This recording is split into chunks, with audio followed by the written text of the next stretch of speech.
ಪ್ರಿಯರಾದವರೇ, ಯೇಸುವಿನ ನಾಮದಲ್ಲಿ ನಿಮಗೆ ನನ್ನ ಪ್ರೀತಿಯ ವಂದನೆಗಳು. ಮೀನುಗಾರರು ಮೀನು ಹಿಡಿಯುವಂಥ ದೋಣಿಗಳನ್ನು ನೋಡಿದ್ದೀರಾ? ಇದು ತಮಿಳುನಾಡಿನಲ್ಲಿ ರಾಮೇಶ್ವರ ಎಂಬಂಥ ಒಂದು ಪಟ್ಟಣ ಇದೆ ಅಲ್ಲವಾ? ರಾಮನಾಥಪುರಂ ಜಿಲ್ಲೆಯಲ್ಲಿ ಸಮುದ್ರ ತೀರದಲ್ಲಿರುವಂಥ ಒಂದು ದೊಡ್ಡ ಪಟ್ಟಣ. ಇಲ್ಲಿ ಸಮುದ್ರದಲ್ಲಿ ಮೀನುಗಾರಿಕೆ ಮಾಡುವಂಥ ಹೇರಾಳ ಮೀನುಗಾರರು ಇದ್ದಾರೆ. ಈ ಒಂದು ದೋಣಿಗಳು ಇದು ಒಂದು ಭಾಗ ಅಷ್ಟೇ. ಸಾವಿರಾರು ದೋಣಿಗಳು, ಇದರಲ್ಲಿ ಚಿಕ್ಕ ದೋಣಿಗಳು ಹಾಗೆ ದೊಡ್ಡ ದೋಣಿಗಳು, ಅನೇಕ ವಿಧವಾದ ದೋಣಿಗಳನ್ನು ಇಟ್ಟಿದ್ದಾರೆ. ಇದರಲ್ಲೇ ಅವರು ಮೀನು ಹಿಡಿಯುತ್ತಾರೆ. ಸಮುದ್ರಕ್ಕೆ ಹೋಗಿ ಮೀನು ಹಿಡಿದು ತರುತ್ತಾರೆ. ಅಂದರೆ ಸಮುದ್ರದಲ್ಲಿ ಮೀನುಗಾರಿಕೆ ಮಾಡುವಂಥವರ ದೋಣಿಗಳು. ಅದರ ಮುಂದೆ ನಾನು ನಿಂತಿದ್ದೇನೆ.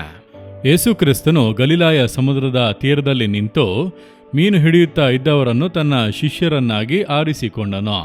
ಪೇತ್ರ, ಯೋಹಾನ, ಆಂದ್ರೆಯ, ಯಾಕೋಬ ಇವರೆಲ್ಲ ಈ ಮೀನುಗಾರಿಕೆ ಕೆಲಸ ಮಾಡುತ್ತಾ ಇದ್ದವರು. ಅವರನ್ನು ಶಿಷ್ಯರನ್ನಾಗಿ ಆರಿಸಿಕೊಂಡನು. ಇಡೀ ಲೋಕವನ್ನೇ ಕದಲಿಸುವವರಾಗಿ ಮಾರ್ಪಡಿಸಿದನು. ಆದ್ದರಿಂದ ಈ ಮೀನುಗಾರ ಸಹೋದರರಿಗಾಗಿ ನಾವು ಬಹಳ ಪ್ರಾರ್ಥಿಸಬೇಕು. ದೇವರು ಅವರನ್ನು ಆರಿಸಿಕೊಳ್ಳಬೇಕು, ಅವರನ್ನು ರಕ್ಷಿಸಬೇಕು. ಅವರನ್ನು ಕೂಡ ಪೇತ್ರ, ಆಂದ್ರೆಯರಂತೆ, ಯೋಹಾನ, ಯಾಕೋಬರಂತೆ ಉಪಯೋಗಿಸಬೇಕೆಂದು ನಾವು ಪ್ರಾರ್ಥಿಸಬೇಕು. ಬಹಳ ಸಮಸ್ಯೆಗಳನ್ನು ಸಂಧಿಸುತ್ತಾ ಇದ್ದಾರೆ. ಮೀನು ಹಿಡಿಯುವುದಕ್ಕೆ ಹೋಗುವಾಗ ಅನೇಕ ಸಮಸ್ಯೆಗಳು. ಗಡಿಯನ್ನು ದಾಟಿಬಿಟ್ಟರು ಎಂಬುದಾಗಿ ಅನೇಕ ಬಾರಿ ಸುಟ್ಟು ಕೊಲ್ಲಲ್ಪಡುತ್ತಾರೆ, ಕೊಳ್ಳೆ ಹೊಡೆಯಲ್ಪಡುತ್ತಾರೆ. ಅನೇಕ ನಷ್ಟಗಳನ್ನು ಸಂಧಿಸುತ್ತಾ ಇದ್ದಾರೆ.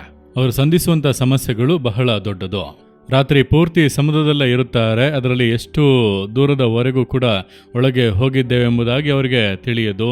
ಅದರ ಮಧ್ಯದಲ್ಲಿ ಆ ಕತ್ತಲೆಯಲ್ಲಿ ಅವರು ಸಮುದ್ರದೊಳಗೆ ಹೋಗಿ ಮೀನನ್ನು ಹಿಡಿದು ತರುತ್ತಾರೆ.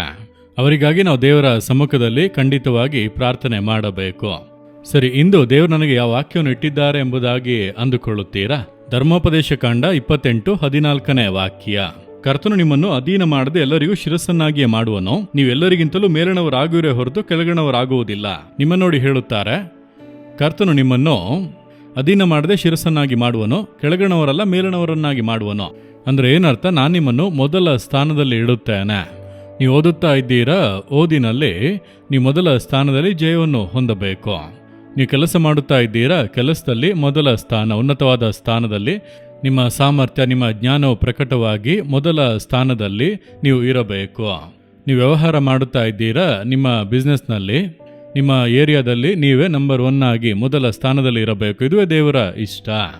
ನೀವು ಸೇವೆ ಮಾಡುತ್ತಾ ಇದ್ದೀರಾ, ಮೊದಲ ಸ್ಥಾನದಲ್ಲಿ ಇರಬೇಕು. ನಿಮ್ಮನ್ನು ಬಾಲವಾಗಿ ಅಲ್ಲ, ಶಿರಸ್ಸನ್ನಾಗಿ ಮಾಡುವನು. ನೀವು ಕೆಳಗಣವರಲ್ಲ, ಮೇಲಣವರು. ಅಂದರೆ ಏನರ್ಥ? ನಿಮ್ಮನ್ನು ಉನ್ನತ ಸ್ಥಾನದಲ್ಲಿ ಇಡಬೇಕೆಂದು ದೇವರು ಬಯಸುತ್ತಾರೆ. ಏನೋ ನಮ್ಮ ಲೈಫ್ ಇದೆ, ಇಷ್ಟೇ ಲೈಫು, ಇದು ಸಾಕು ಎಂಬುದಾಗಿ ಅಷ್ಟರಲ್ಲೇ ತೃಪ್ತಿಯಾಗಿ ಇರದೆ ದೇವರು ಬಯಸುವುದನ್ನು ನೀವು ಮೊದಲು ಅರಿತುಕೊಳ್ಳಬೇಕು. ನೀವು ಉನ್ನತವಾದ ಮೊದಲ ಸ್ಥಾನದಲ್ಲಿರಬೇಕು. ಅದೆಲ್ಲ ಆಗುವಂಥ ಕಾರ್ಯವ? ಕಷ್ಟಪಟ್ಟು ಓದುತ್ತೇನೆ, ಫಸ್ಟ್ ರ್ಯಾಂಕ್ ಬರಬೇಕೆಂದು ಪ್ರಯತ್ನಿಸುತ್ತೇನೆ, ಆಗುತ್ತಾ ಇಲ್ಲ. ಕಷ್ಟಪಟ್ಟು ದುಡಿಯುತ್ತೇನೆ, ಶ್ರಮ ಪಡುತ್ತೇನೆ, ಎಲ್ಲ ಪ್ರಯಾಸ ಪಡುತ್ತೇನೆ, ಆದರೆ ಮೊದಲ ಸ್ಥಾನಕ್ಕೆ ಬರೋದಕ್ಕೆ ಆಗುತ್ತಿಲ್ಲ.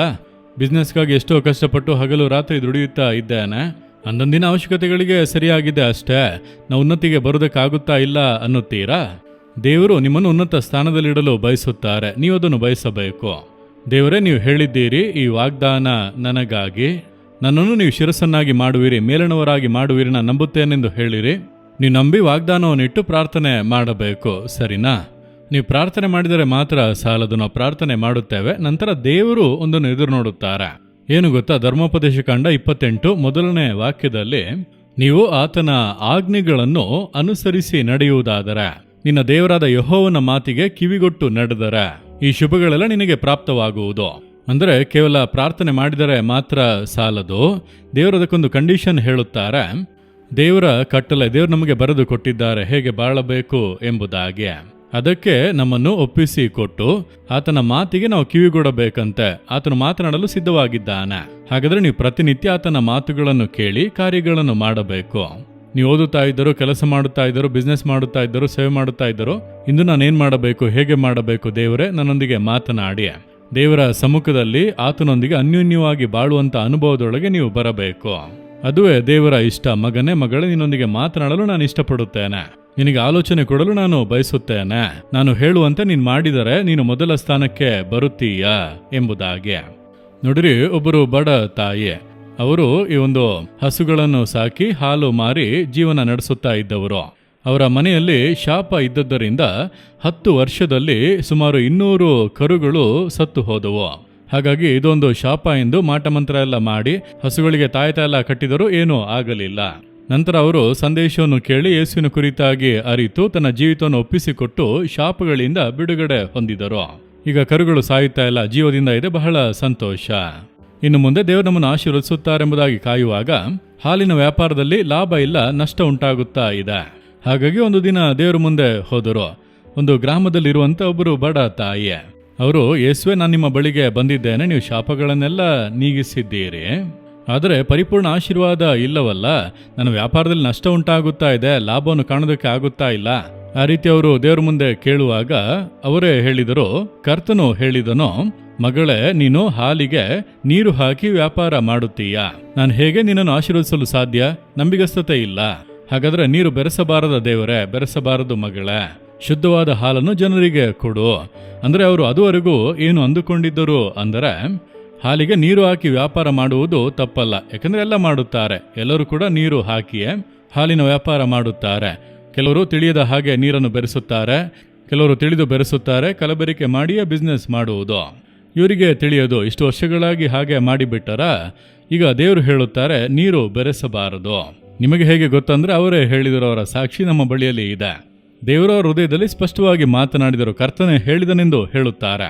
ಒಂದು ಗ್ರಾಮದಲ್ಲಿರುವಂಥ ಹಾಲಿನ ವ್ಯಾಪಾರ ಮಾಡುವಂಥ ತಾಯಿಯವರೊಂದಿಗೆ ದೇವರು ಮಾತನಾಡುವಾಗ ನಿಮ್ಮೊಂದಿಗೆ ಮಾತನಾಡುವುದಿಲ್ಲವಾ? ನೀವು ಕಾದಿರಲಿಲ್ಲ, ದೇವರ ಮುಂದೆ ಕೇಳುವುದಿಲ್ಲ, ನೀವು ಕಾದಿದ್ದು ದೇವರ ಮುಂದೆ ಕೇಳುವುದಕ್ಕೆ ಅಭ್ಯಾಸ ಮಾಡಿಕೊಳ್ಳಿ. ಅವರು ಹೇಳುತ್ತಾರೆ, ನನಗೆ ಆಗಾದು ಪಾಪ ಎಂಬುದಾಗಿ ತಿಳಿದು ನೀರನ್ನು ಬೆರೆಸದೆ ಶುದ್ಧವಾದ ಹಾಲನ್ನು ಜನರಿಗೆ ಕೊಡಲು ಆರಂಭಿಸಿದೆ. ನನ್ನ ಬಿಸ್ನೆಸ್ ಆಶೀರ್ವದಿಸಲ್ಪಟ್ಟು ಈಗ ಅಭಿವೃದ್ಧಿ ಕಾಣುತ್ತಾ ಇದೆ, ಒಳ್ಳೆ ಆಶೀರ್ವಾದ, ಒಳ್ಳೆ ಲಾಭ. ನೋಡಿ, ಅದುವೇ ಆಶೀರ್ವಾದ.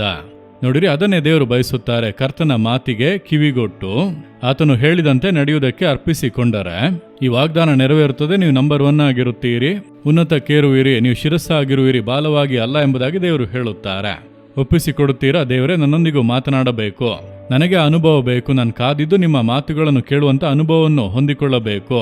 ಕೇಳುತ್ತೀರಾ? ದೇವರ ಬಳಿಯಲ್ಲಿ ಕೇಳಿರಿ. ದೇವರೇ, ನಾನು ಕೂಡ ಮೊದಲ ಸ್ಥಾನದಲ್ಲಿರಬೇಕೆಂದು ಬಯಸುತ್ತೇನೆ, ನೀವು ಬಯಸುವ ಹಾಗೆ ನನ್ನನ್ನು ಆಶೀರ್ವದಿಸಿ, ಬಾಲವಾಗಿ ಅಲ್ಲ ಶಿರಸ್ಸಾಗಿ, ಕೆಳಗಣವರಾಗೆಲ್ಲ ಮೇಲಣವರಾಗಿ ನಾನು ನಿಮ್ಮ ಮಾತುಗಳಿಗೆ ಕಿವಿಗೊಟ್ಟು ನಿಮ್ಮ ಆಜ್ಞೆಗಳನ್ನು ಅನುಸರಿಸಿ ನಡೆಯುವುದಕ್ಕೆ ಒಪ್ಪಿಸಿ ಕೊಡುತ್ತೇನೆ.